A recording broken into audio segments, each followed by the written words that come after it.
Hey guys, Sean Zine, the host for the Network Marketing Insider, where I bring on guests that are in the spaces of network marketing, affiliate marketing, multi-level marketing. I've had course creators, I've had crypto, those that created crypto and the Algorand blockchain. I've been on Skool as well, talking about that SKOOL. Alex Hermosi made it really well known, talking about how the skills that are happening there, the failures and it's things that I want to bring out that are real, that are authentic, and you can learn from and actually take action. So if you're listening to us on any of the audio channels, give us a review at the end. Please share it out. At least you can share the website. And if you're on the YouTube, don't forget, hit subscribe, hit the like button, drop a comment where you're watching from. If you learned something, drop it in there as well. If it worked for you, drop it in there. I love people coming back and engaging. And please share the video, because you're not just helping me, you're helping my guests as well. We're trying to help as many people as possible with education. So without further ado, let me bring in Mindee Rosen. How are you, Mindee? I am doing spectacular. And what an honor and a pleasure and a gift to be spending this time with you today. Now, I appreciate it. A lot of times I ask people and they say, I don't have time to fit it in. I said, 30 minutes, man, we could take some time out of your day and share it. I know we were trying to do it a prior week before, but I'm persistent. And I think that's the way you are too. If you're consistently persistent, things are going to happen for you. So I appreciate you sticking with it. And we made this happen. I always ask my guests, who are you? And in your case, why were you involved in network marketing, affiliate marketing in the past? Such a great fundamental question. And backing up and sharing with your audience, throughout my life, I've worn many hats. I spent many years. I started my career right out of school for the premier event marketing company that was based here in New Jersey. And I spent the better part of 8 years there. I ran many promotions. I launched Snackwells at 5 major marathons.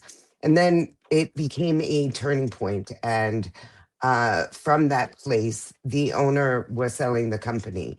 And I can look back in time as that 6-year-old little version of Mindee, and sales has always been my superpower. So, and I always had a passion for medicine.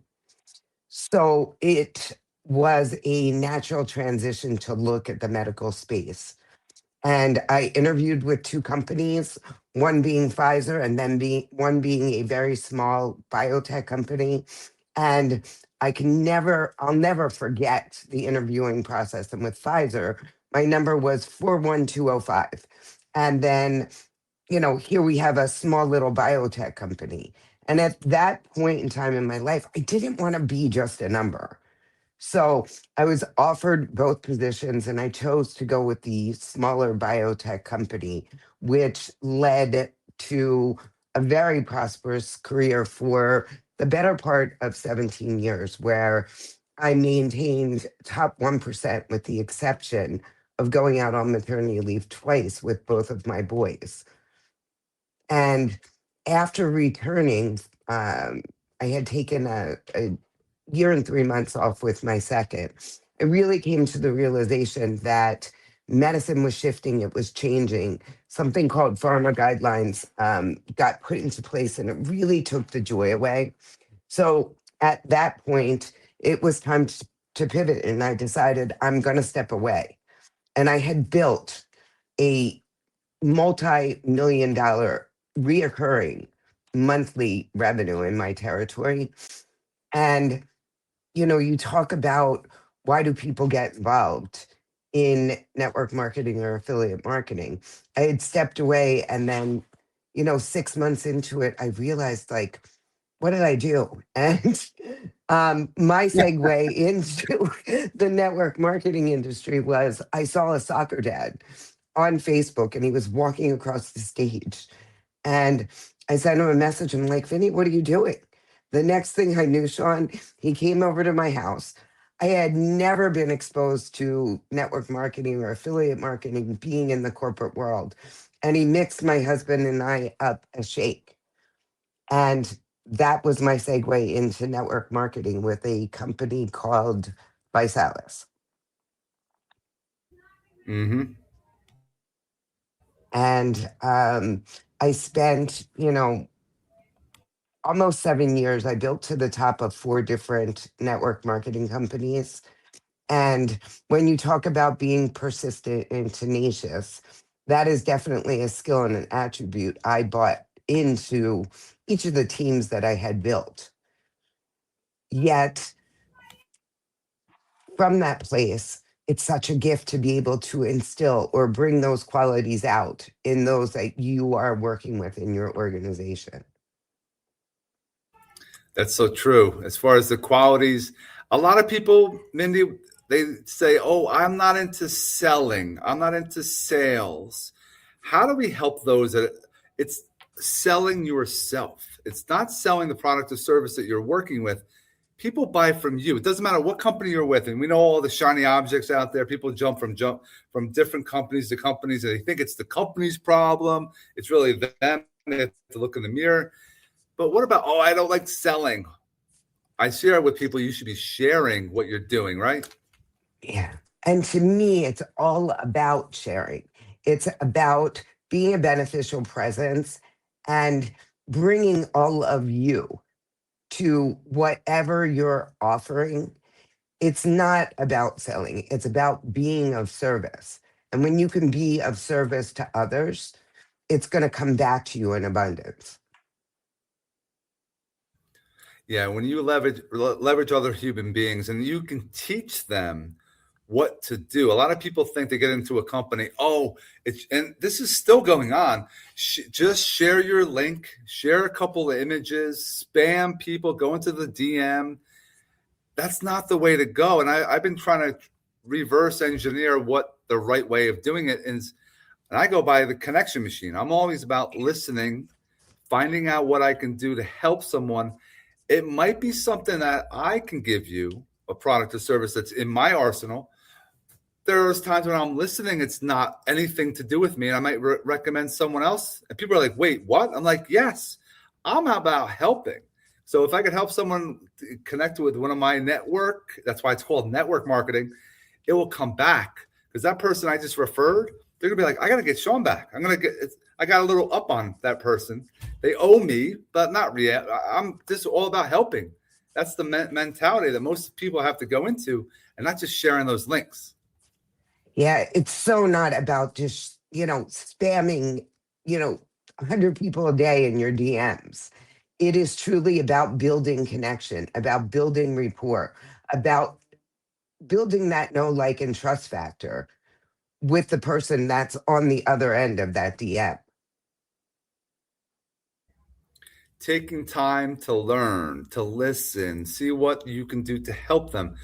And you want them to duplicate what you're doing, but they also have to find their own voice, their own way about their own niche.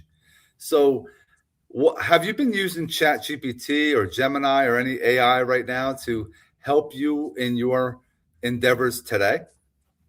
Absolutely. And I think that AI is not only in the present moment very relevant, yet those that don't explore utilization of AI are going to be left behind.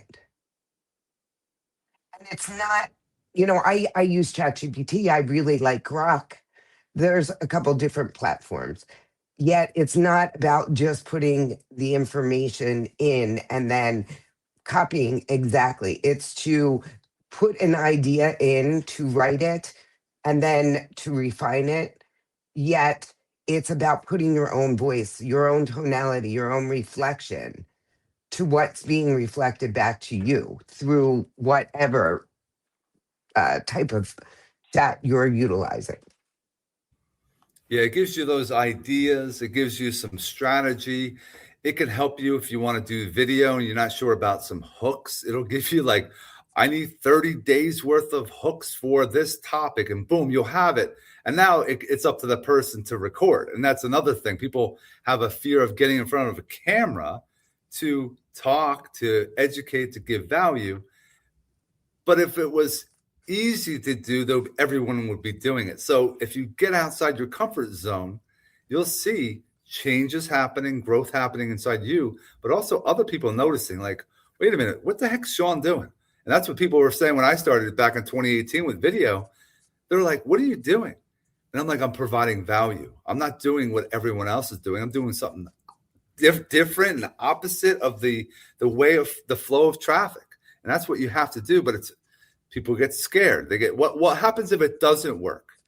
I live, what happens if it does work? Yeah. And that is such a great lens to live through, is leaning into the infinite field that all possibilities exist. I'd love to back up and touch upon that.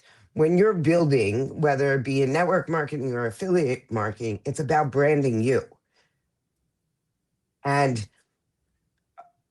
building around you're building a brand for yourself, not branding the company, but really branding you and picking different content pillars. And that really ties back into your question about ChatGPT. That's a great way that it can be used to help you identify and build your brand.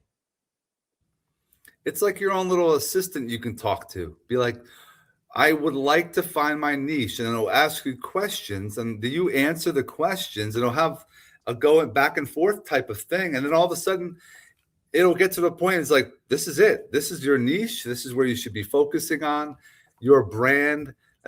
I think you have to focus on. Sometimes you get a logo, you get your colors, you get what I wear. My represent. You have things. You have coffee mugs. Do you have to do it? No. Doing video. You can just use your phone for a video today. But people say, oh, I need to have the $10,000 studio with the lighting and the backdrops and all this stuff. And you don't. We have the ability to go live right at this second. But people say, oh, I don't know what to say. Just say, hello, my name is, and then go into a topic and say, hey, if you want to learn more, reach out to me. How simple is that? Yeah. And the more that you lean in and you do it, video just becomes like walking down a new path. Once you can break through that fear and that resistance, and oftentimes in my direct experience, I'll see that it's really, people, how do I look? I have to have makeup on. People in this day and age in 2026, they want authenticity. They want real. Sure, can you show up on video and be dressed? But could you also show up and just be yourself? That's what people want. You have to you got to you talk to yourself in your phone when you're doing your live, like your past self, like you are in the future now. You got to talk about what you were, that you were able to pick up. And people, I'm tired of people say they don't want to spend money. Oh, this course is too much money. This workshop's too much money. This event's too much money. How about thinking about investing in you? If you're investing in you, you're going to learn skills that you have to apply. And if you apply, you make more money, or you have better situations, better lead gen, what have you. But you have to put some kind of investment into it. It's not just a hope that you're going to make things happen. Yeah. And you hit it spot on. The best investment that you'll ever make is in yourself. And as I look back in time, 6 months into my journey stepping into the network marketing industry, I identified I always had a coach in corporate. Why wouldn't I follow that same trajectory? And I've never not had a coach since. And in fact, last year, not only was I in a high level mastermind, but I worked with one coach strictly just on mindset. And then I worked with another coach strictly on strategy. So last year I had 3 coaches. It's so important because the more you invest in yourself, network marketing is really, your paycheck is based on your development. So the more that you lean in and invest in yourself, the more growth that you're going to have in whatever you're building. I agree. And I would like to go and dive into the mastermind piece that you just shared, that a lot of people, sometimes it could be 1,000, 3, 5, 10 grand, 15, whatever amount. But isn't it going to a mastermind? Isn't that you're able to be around people that you normally wouldn't be able to, that now you can learn from in that period of time that you're investing in? Absolutely. And for the past 4 years, I was in one program and I actually stayed 3 years. And then I moved to another mastermind. And each of these masterminds were year-long masterminds. So collectively, in any given year, there were 400 plus people. But you know, people would hear 400 people, but you're not just a number, you're seen. You're connecting. I've connected with the most incredible women and some men from all around the world. But putting myself in that mastermind, in those containers, grew me. I look back 4 years ago when I jumped into that first mastermind, and I don't even recognize who I am when I look in the mirror. And I'm always investing. I actually just got back from an event in Marco Island. I was at a retreat. Now, when you go to these retreats, are there, oh, so you have online masterminds and you also do some in-person stuff too? Correct. And this was somebody else's retreat. I myself do one-on-one coaching, group programs. So in essence, a mastermind, but not 400 people. Right. I No, like to keep mine, smaller, 20 people, so that it's very intimate and that right. there is first and foremost so much safety so that people can really know that they can lean in, that they're held, that they're seen. And And then I they do hold in-person retreats. accountability, right? Yeah, most oftentimes, I mean, your accountability is you showing up for the program or, for the coaching. Why invest if you're not going to go all in? Right. And then, of course, I think it's my biased opinion that retreats are where true immersion happens because you're bringing people outside of their environment. And they could be for a weekend, a week. It could be a period of time, right? That you're with the same people. You're waking up. You're sometimes eating dinner together. You're really learning what they're doing because they're putting it all out there. For sure. And, each retreat, each event is different. So, really, my wisdom to anybody that's tuning into this is really identify what is it that you really need in the present moment. And from that place, whether, you have the inhibition about putting yourself out there, whether you have the fear of being seen, whether it's tapping into your own inherent worth, whether it's building your knowledge and wisdom around sales, there is something for everyone. Now, when you first started in network marketing, a lot of big term is the lead generation. How were you building some lead generation early on, and who was able to get you, to a different level to that you're more, nobody's ever comfortable, but at a nice space? Yeah, that's such a great question. And in the beginning, things were much, much different years ago than they are today. Today, everything is at our fingertips. Yet, I've been really blessed to have some spectacular mentors. And looking back in my journey in network marketing, I'm not sure if you've ever heard of Lisa Grossman, yet she has been she was throughout the course and trajectory, and even now, has been such an influence in building and learning the fundamentals and the skills to really build a dynamic organization with foundation. But there have been numerous others as well. I know early on it was like more of belly to belly. You're showing up and you have presentations in hotels or what have you. But today, you can set things up in a Zoom call, in a video, FaceTime. You could do anything to connect with people. Are you back in the day? I guess they had a lot more. They did mailers. Today, it's more you set. Are you using, or are you advised as far as using social media to generate leads? Or was my goal with what I'm telling people is use social media to generate, basically get into their DM, have a conversation, from that conversation, have an actual connection call, and then get onto a video call like we're doing, something similar to how we connected from social media to having a call, discussing the podcast.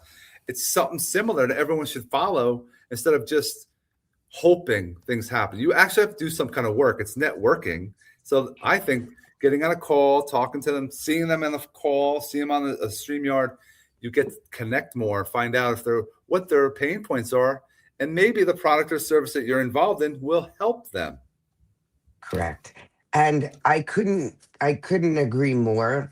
That's a great way for somebody that's just stepping into network marketing. And I believe in the power of jumping on a Zoom call to really be able to sit and look at the other person and really get to know them. To me, social media is about building true connections.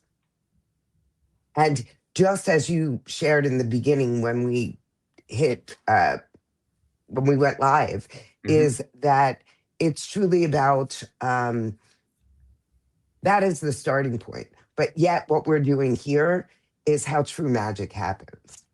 And then, as you step in, there's many different modalities that you can integrate. But starting off, that's the best way to generate leads. And then people get into, and they should compile an email list. Yeah, You should follow, no matter what company you're in. Oh, but I have a CRM in my company. Well, what happens if the company goes bye-bye? You have all those emails that are gone that you should be building relationships with. You should also have a blog. If you like to write or not, use AI to help you write some things, and you get some content out that you're educating people. And I always challenge people to do a podcast like we're doing, because it's not just me talking. It's Mindee talking, I'm talking. Our friends are merging ecosystems I'm always sharing. That's the power, is we can definitely elevate everyone else by giving them something of value so that they can take action today to learn and grow. Yeah, and when you speak to an email list, it's great to provide something of value. And it's referred to as a lead magnet, but that lead magnet can wrap around really branding you and giving value to anybody you're connecting with. And to me, sales is never ever about selling. It really is coming and leading and being a beacon of service.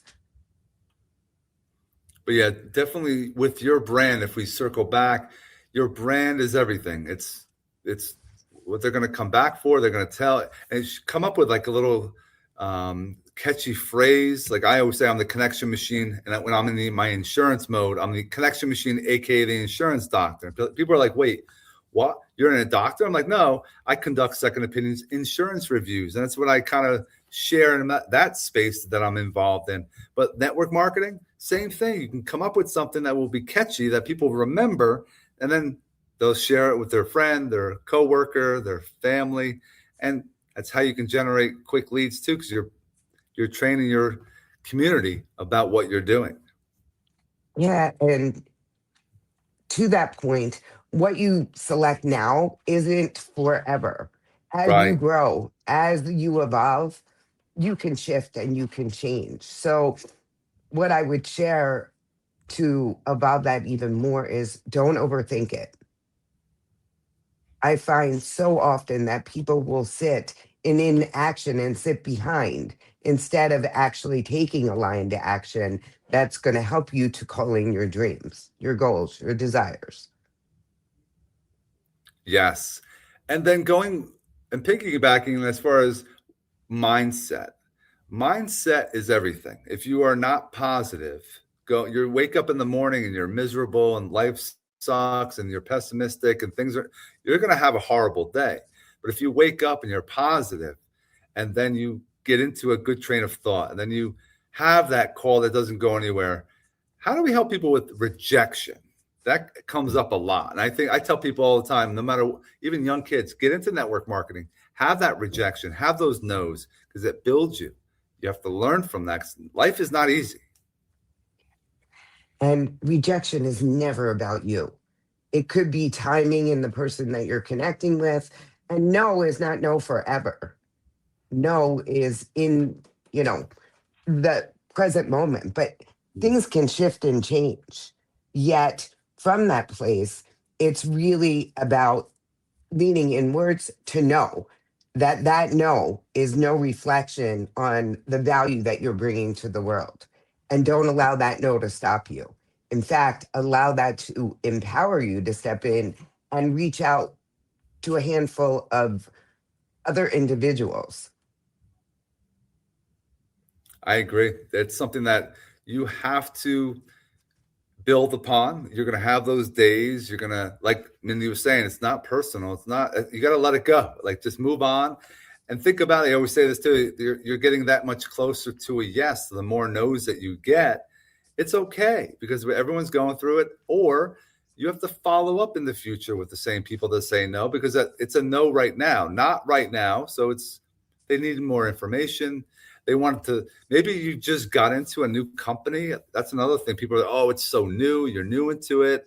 Like if maybe think about if you have $1 million house and then you have someone that just got into real estate. Are you going to give that listing to that one that just got into real estate or the one that's well known? That's where you're competing with. You got to figure things out and share your value and how you can go above and beyond, even though you're going up against some big competition. Yeah, and that's really interesting. I would, to anybody that's tuning in and listening to this, don't ever be afraid to reach up and recruit up. So often people are like, "Oh my God, they've been in the industry for X amount of years." Don't allow that to stop you. I can I know. remember looking back and reaching out to a very prominent leader, and I was tenacious in the pursuit of that. And I actually was able, after numerous responses, you know, what do you have to offer me? And at that point, I was just tenacious in the fact that I was in Orlando and this person resides in Tampa. And my outcome was that I was going to secure a meeting. And sure enough, I did. And we drove from Orlando to Tampa. And I'll never forget sitting down and we met at, God, what is the name of that place? It's at the tip of my tongue. Nonetheless, Yeah, we the we restaurant. hit up. Yeah, it's actually his favorite restaurant. It will come to me after this, but nonetheless, it backs up my point. Don't ever be afraid to reach up, even if it's somebody that's got 20 or 30 years in the industry. And from that point, it just it really always taught me that it doesn't matter if you're brand new or you've been in the industry a year, 5 years, 10 years. You just never know where that conversation is going to go. And you don't know, even the people that you talk to, you don't know who they know. So it can lead just having that conversation. It wasn't a bad call. You didn't sell something maybe that day, but that person could lead you to someone else. And you just have to try. You just have to ask for the business too. When I'm trying to get, working on and promoting the podcast, and I'm reaching out to Brian Crothers. People are like, how did you get Brian Crothers on? And he even mentions it in my podcast that Sean asked me to be on his podcast. People are afraid to ask because, oh, he's so busy. He is a multimillionaire. Why would he want to pop onto a podcast? And he does, and he did because I asked. If you don't ask, you never know what's going to happen. If you don't ask, the answer is always going to be no. And it really leads back to the point of rejection. You're never, ever being rejected. And that reach out to that person had, for example, Brian said no, that gave you the ability to go do it again. It's just something that people have to keep trying. Don't worry about it. Things happen. Keep moving forward. I always want to end on anything that valuable you can think of that we can help those that are watching in marketing, in mindset, lead generation, if something that you can share in like 60 to 90 seconds to give some massive value. It's so critical to eat the frog. So, what I mean by that is pick 3 things that are non negotiable and do them first thing in the morning. And when it comes to mindset, spend the time, whether it's 10, it could look like 10 minutes. Start off with 3 to 5 things that you're grateful for. Maybe it's a short 5-minute meditation, and then it's just expressing through automatic writing. But you're going to set yourself up for the best day.